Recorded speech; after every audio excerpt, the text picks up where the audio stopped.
going to happen. Yep. So welcome to Lunchtimes on LinkedIn Live. I'm Rhett Power, your host.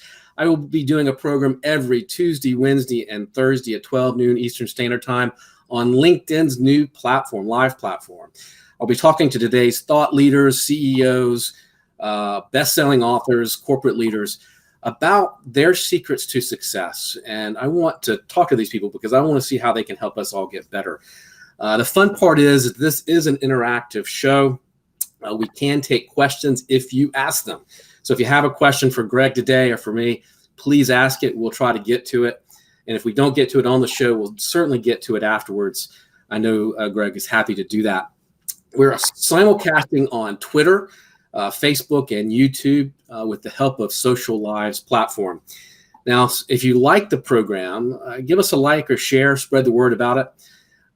This week, we've got a great lineup. I've got Greg Larkin today. I got Brittany Hudak tomorrow and David Breyer on Thursday.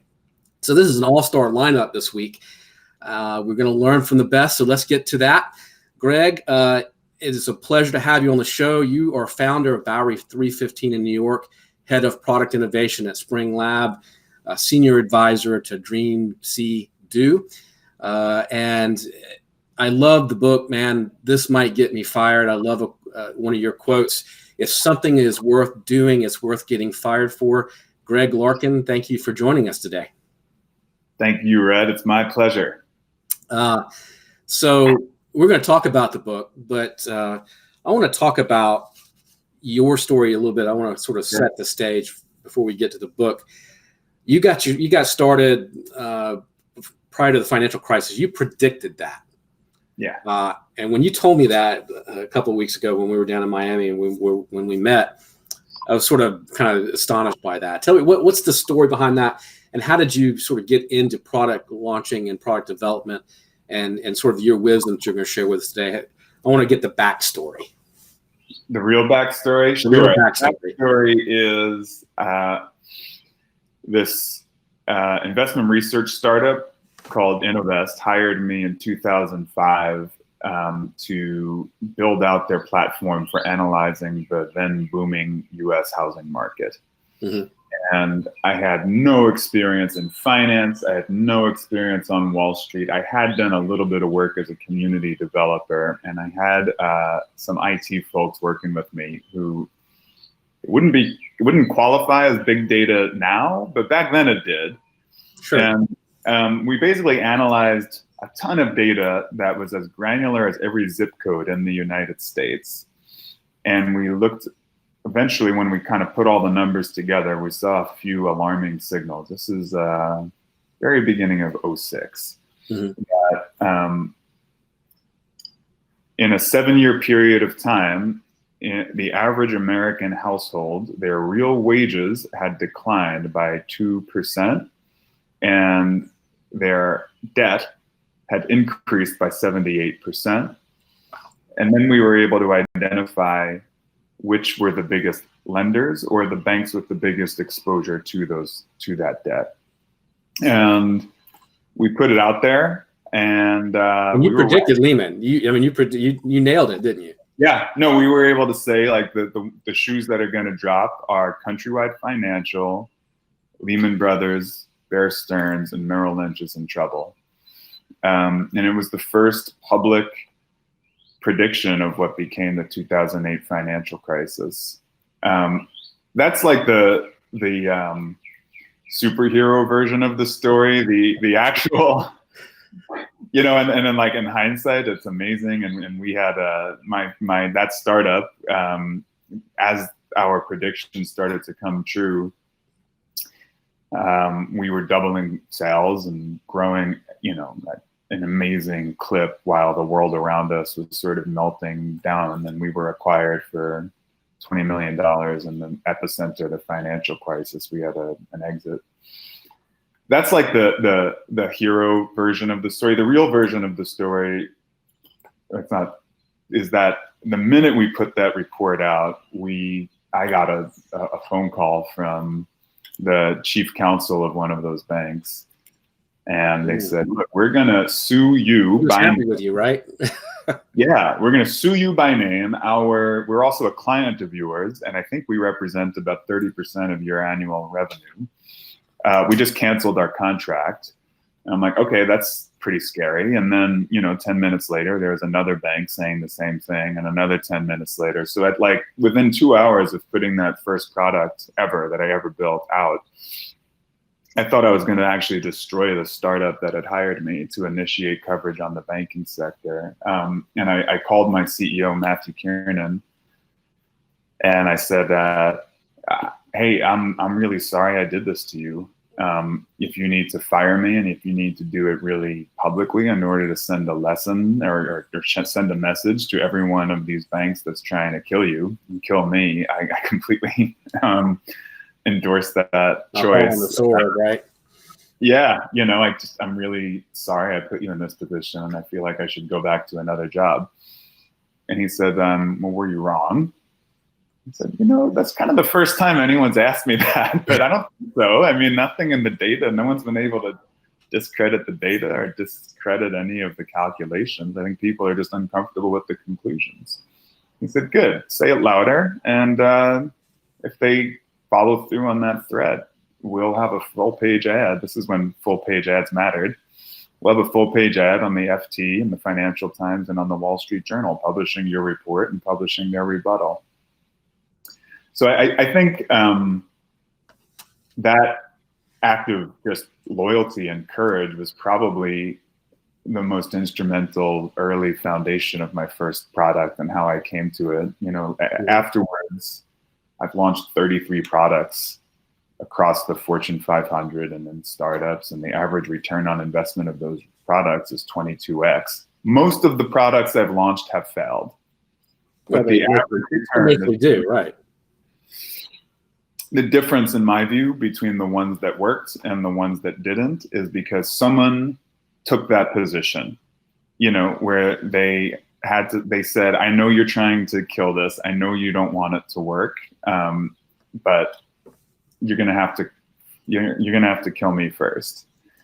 And I think that's probably one of the most misunderstood and unheralded aspects of being an effective entrepreneur, is the extent to which you have to have people who are going to fight for you and link arms with you when it gets really hard.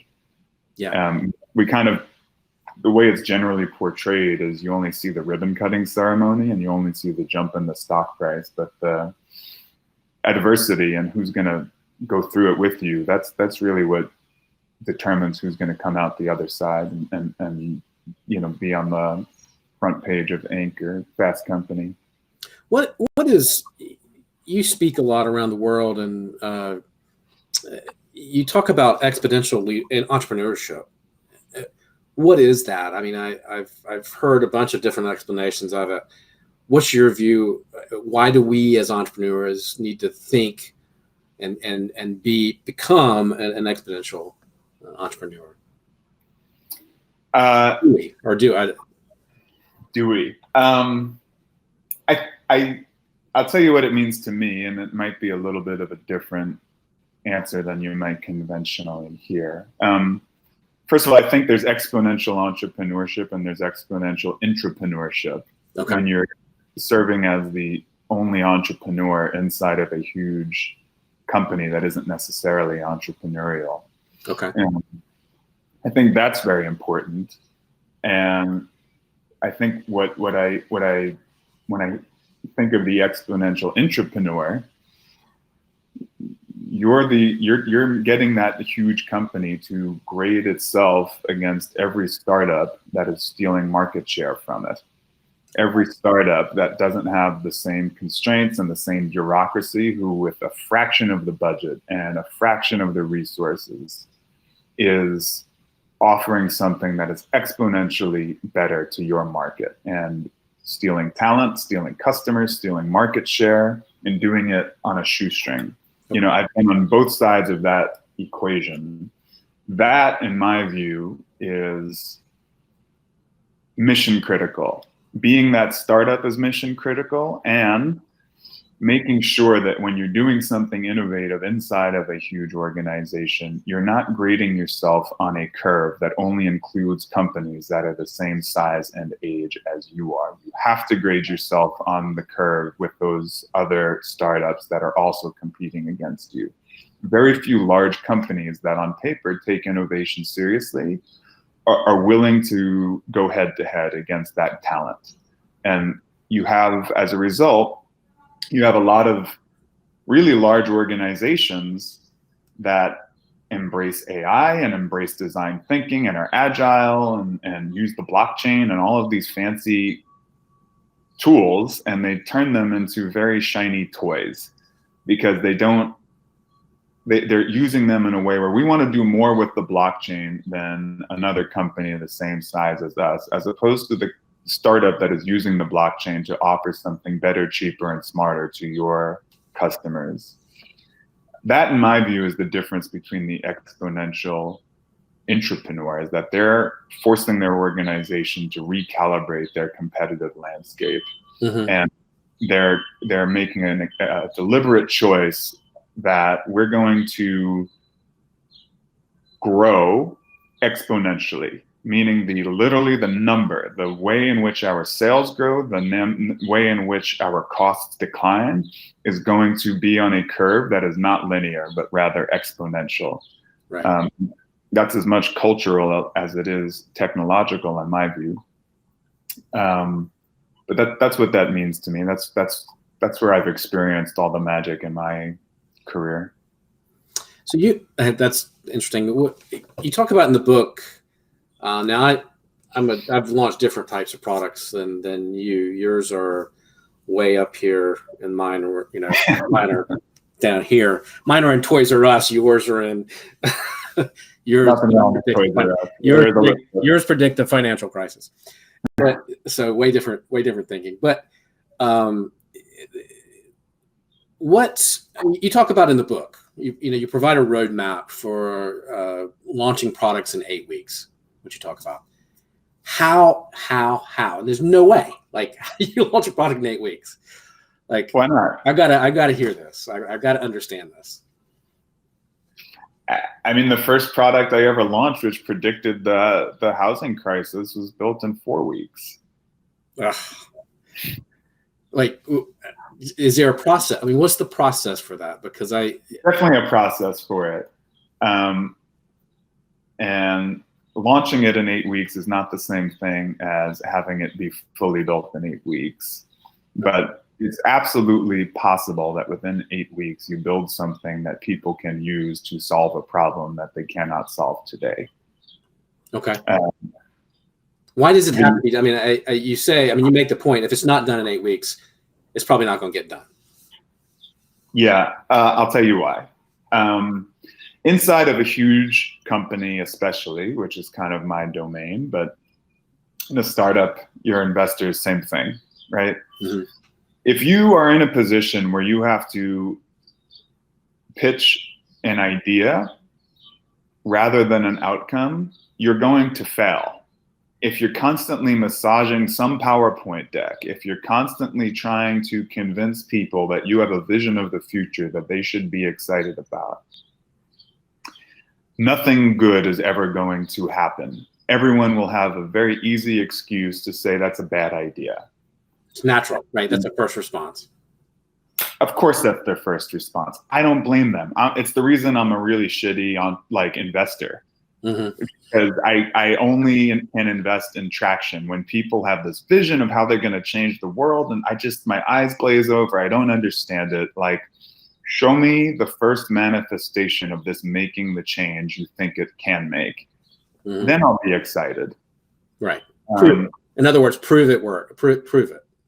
Because it's not hard. The barriers to entry of every exponential technology are falling faster than ever before.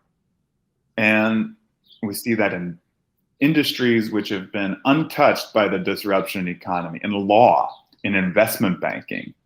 Right. Those are industries where the barriers to entry were so hard and so high it's like, yeah, we don't really have to innovate. We might choose to because it makes us a little better. We don't have, that's no longer the case. Like you have Robinhood, and I whatever, I've built many of those tools that are disruptive in those markets. Getting it to the first manifestation where you can put it in people's hands and be comfortable with the fact that you're going to get it wrong before you get it right, and you're going to have an ugly baby and you're just going to have to reveal it to the world. The snowball effect that you can get into when you're responding to the market's reaction to your product rather than your board or your stakeholders' version of what the product is supposed to look like. The amount of speed, the amount of real validation, the amount of concrete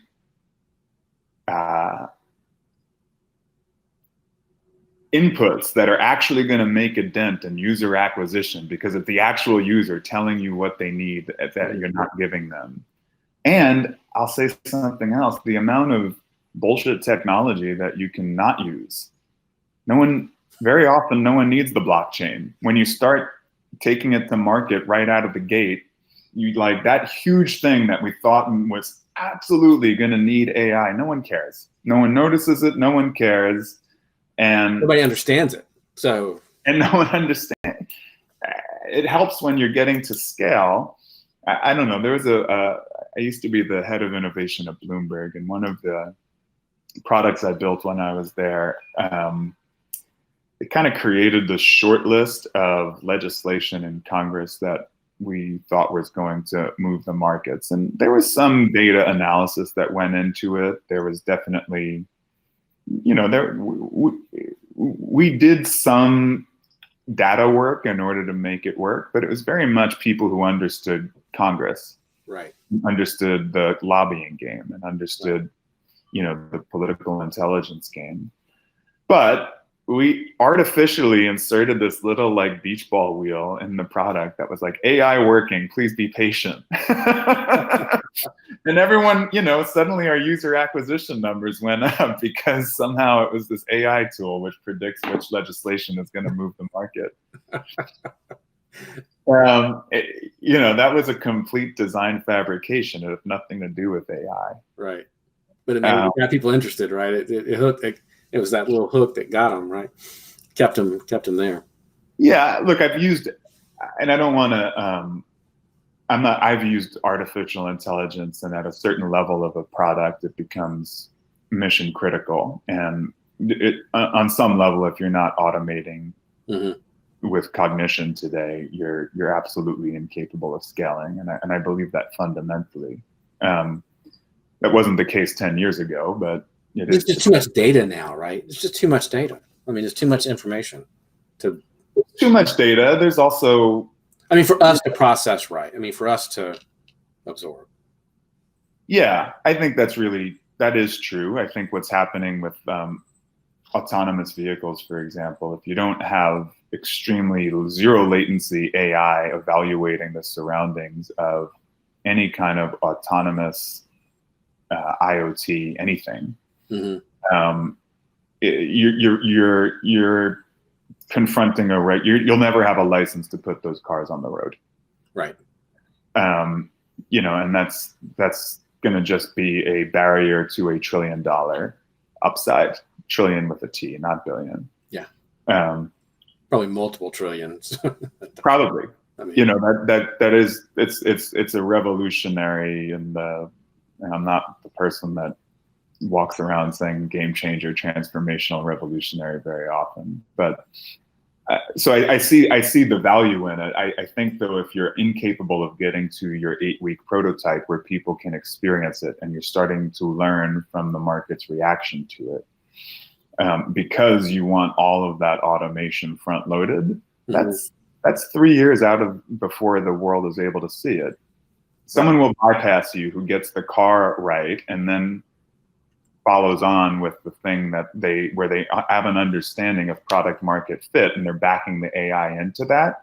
They're going to get to the promised land 10 times faster than someone that's getting the AI right first and then trying to figure out how are people going to use this and interact with it, and is it intuitive.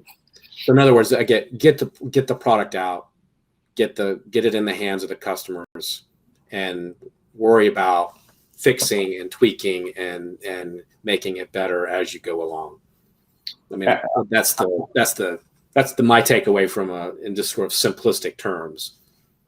Yeah, I mean that's basically it. Get momentum. If your product and doesn't have it, what can you build to solve their problem next Monday? Right. How can you get into a cycle every week of testing out what you think they need with them directly? Okay. And how can you, on a weekly basis, tweak it to make it more exactly what they want? And basically, when you achieve a level where 9 out of 10 users can go in, solve a problem, and do it without any coaching on your solution, where you don't have to intervene at any point and say, press this button or enter this field or do that, then you're ready. That's then it's a matter of, all right, how do we go from having 10 users to 100 and 100 to 1,000 and getting onto that 10x curve? That's where you have to start thinking about back-end scalability. But don't let that be a barrier to launch. And if anything, you should have that work alongside the product design process, which should be really early on. What is and I know you talk about this in the book, and I want you to tell us a little bit about it. What are the killers of innovation? And I thought that was a really important chapter, and I thought that was really important information. Yeah, I call it the wall of can't. Right. And that was the biggest shock for me when I made the journey from startup entrepreneur to corporate entrepreneur, is the extent to which in an enterprise environment people say, I can't do that, or we can't do that, when that's not true. It's not that it's technologically or physically impossible to achieve this. You choose not to. Right. It's not inability that we're talking about. What you actually mean by can't is I won't, or we don't, or at the best, most reasonable excuse for can't is shouldn't, meaning there are unintended negative consequences that you haven't factored into your determination to move forward on this. That's not can't. That's something other than that. It's either it's politics or it's dogma or it's process, and it's mission critical inside of a company to be really clear about the actual underlying reason of can't. When you encounter those obstacles, what do they really mean?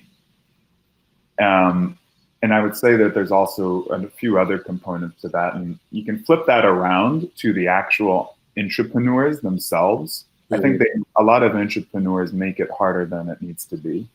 And it's something that I call the cost of not innovating. Very often in huge companies, you have innovation going on in a vacuum. In every company in the world, whether you are Goldman Sachs or Golden Corral, there is always a company a problem that company has to solve and cannot solve all the time. Very often in the age of disruption that we currently are living in, which in my view is very exciting, right? The cost of not innovating is that there is a new, more entrepreneurial entrant doing it better and faster than you are, that is making your life very difficult. Very often, the people in those organizations who are working with innovation tools are not going into that burning fire of the cost of not innovating, where market share is declining, or costs are spiraling out of control, or technology is breaking. They kind of work in these little quarantined innovation labs where they solve problems that no one's going to talk about on the quarterly earnings call. And I think that's one of the biggest barriers to innovation, is that very few of the people who do it measure the return on investment, have a clear quantitative understanding of what is the cost of not doing it. Right. And they don't fight like hell for that. And you have a lot of really powerful tools that are kind of amorphous and not aligned with mission critical company goals. That, I think, is the biggest innovation killer. And when you start solving a mission critical problem, you bump up against the wall of can't. You have an explicit mandate because you're running into the burning building while everyone else is running away. Like, look, just fix it, man. Do what you got to do. There is no can't here. Do it.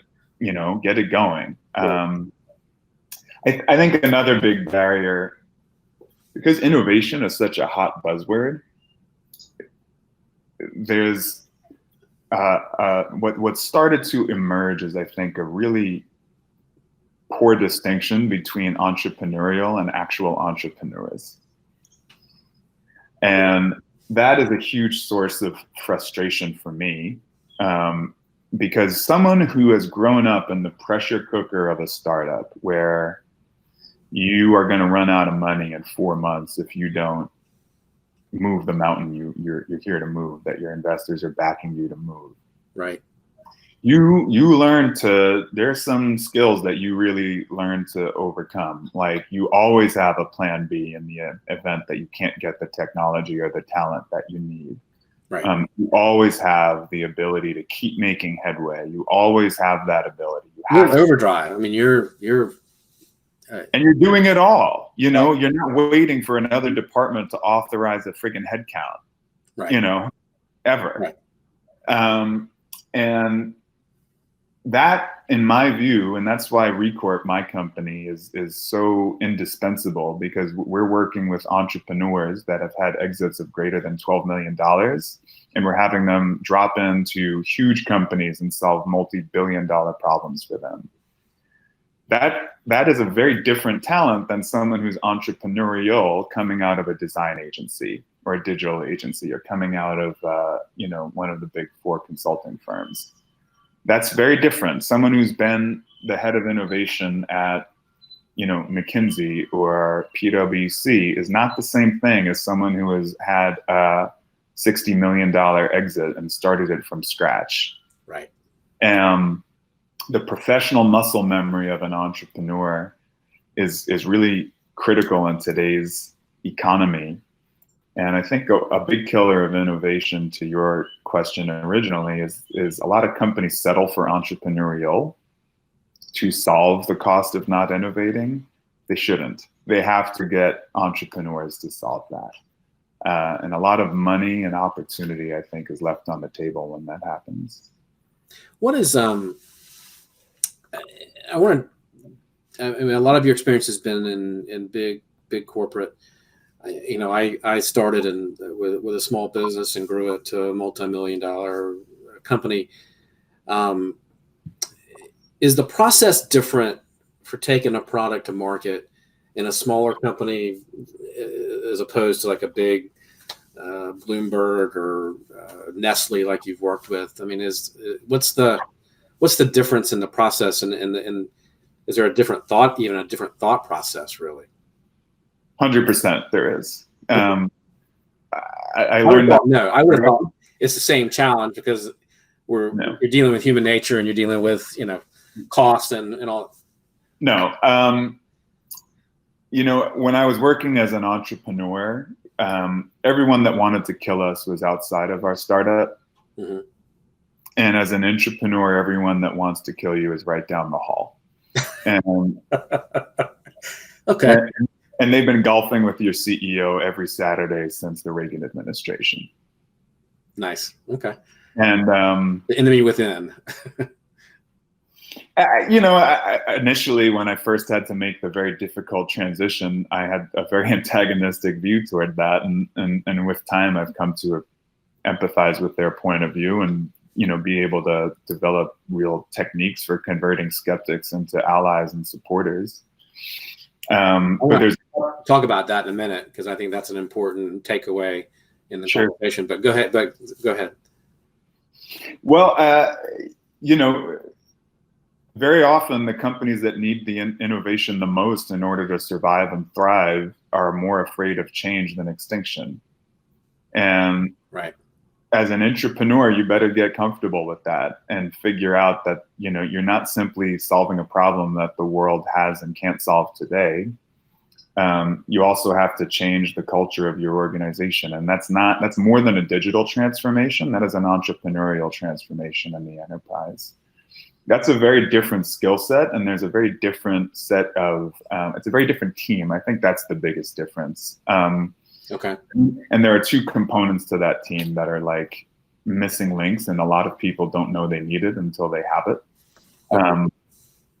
One piece of that is the Godfather. The Godfather is an executive inside of a huge company who goes to sleep at night with existential angst that modernity is going to render all of their work like redundant.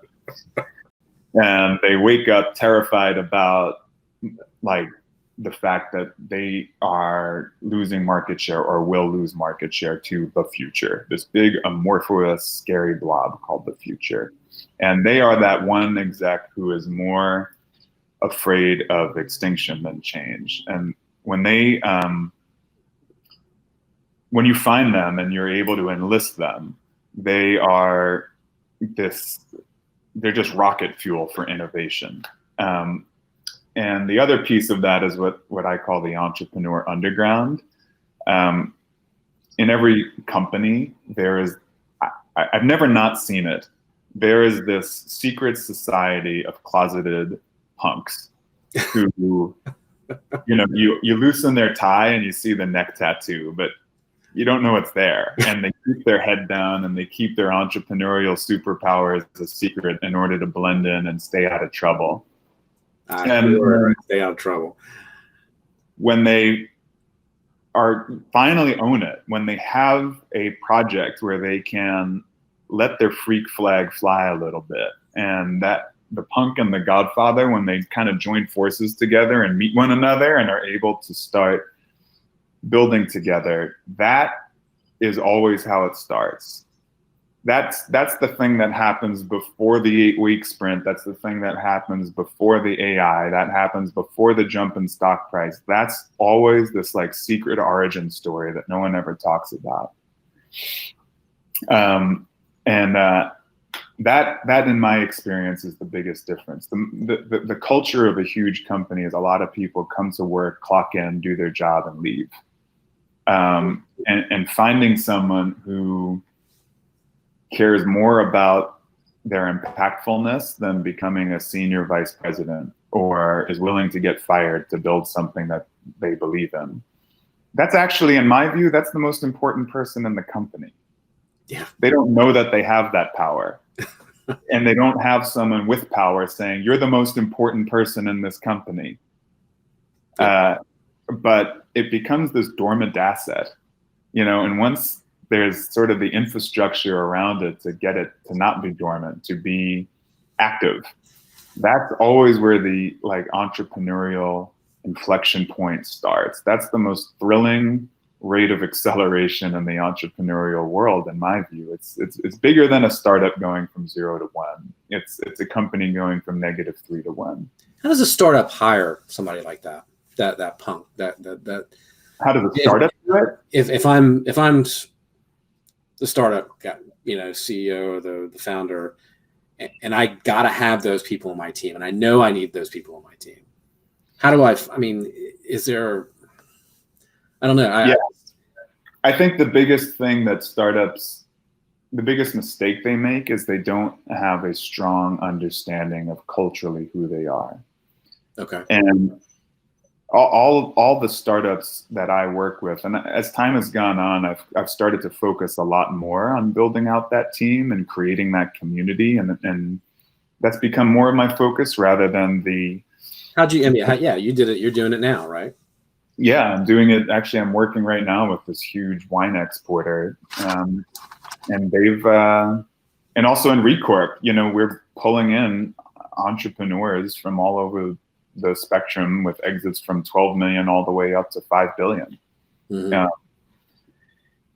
It's a community first and a hiring strategy second, and I can say with a lot of certainty, speaking from my own experience as an entrepreneur, it's lonely as hell. There's a lot of times where you feel like you're the only one rolling this mountain up the hill, and you're the only one who's not getting it right. And if you're an entrepreneur, it's even lonelier. You know, entrepreneurs have resources to build a community with themselves and with other entrepreneurs. As an entrepreneur, you're like, I'm the only one here who's wired in this weird way.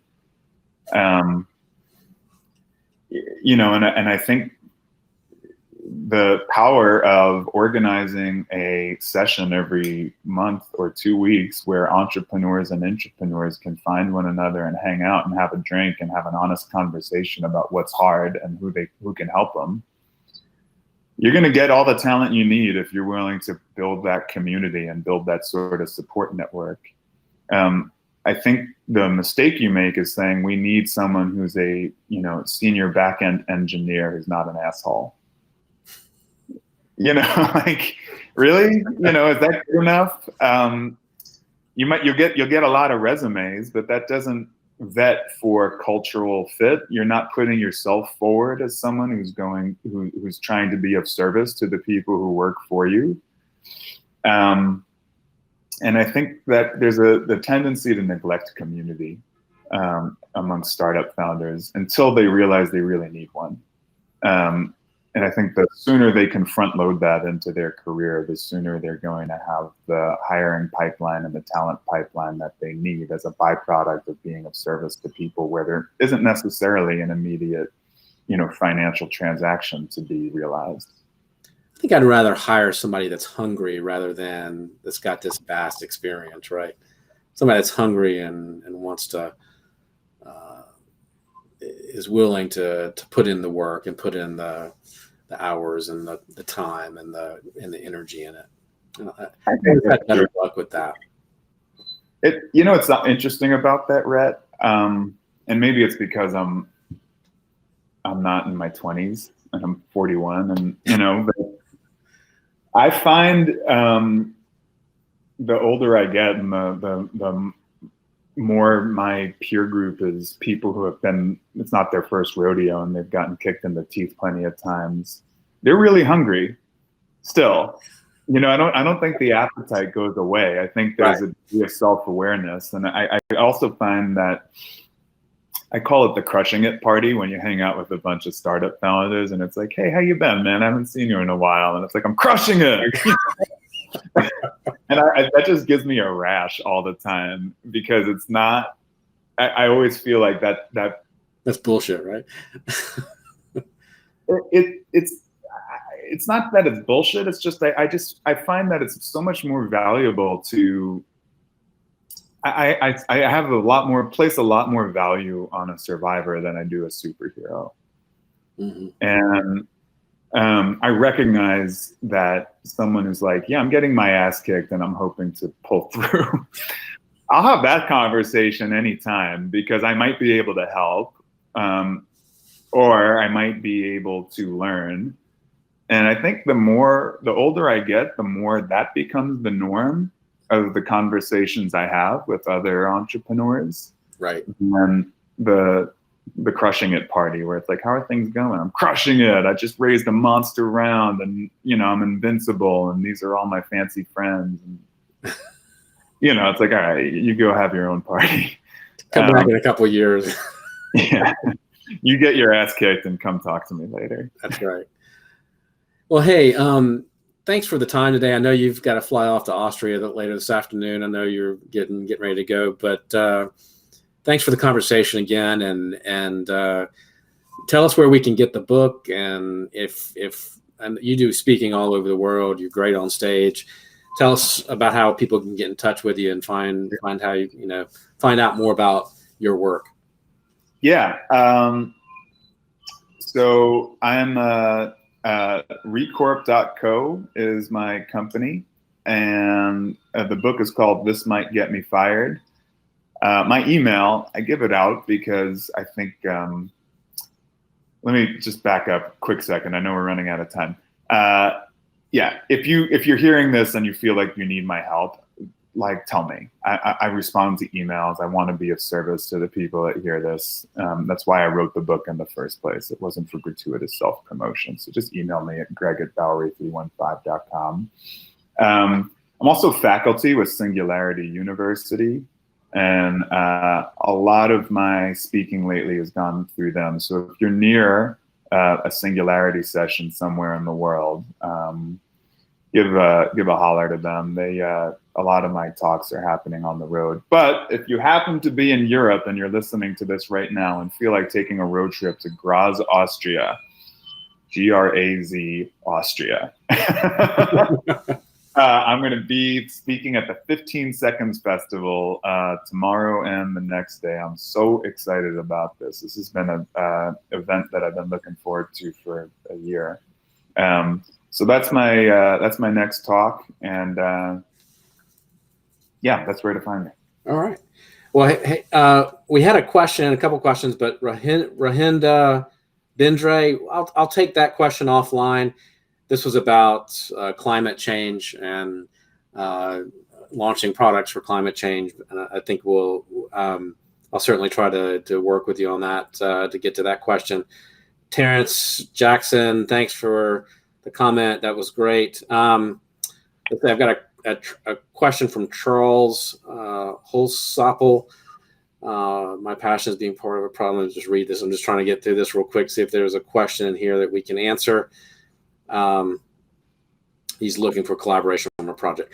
So I'll answer those offline. Thanks for joining us today. Again, the rest of this week, we've got a great lineup. Tune in. Definitely this week, we've got David Breyer on Thursday, which is going to be a lot of fun. That's going to be a great conversation. And until then, you guys have a great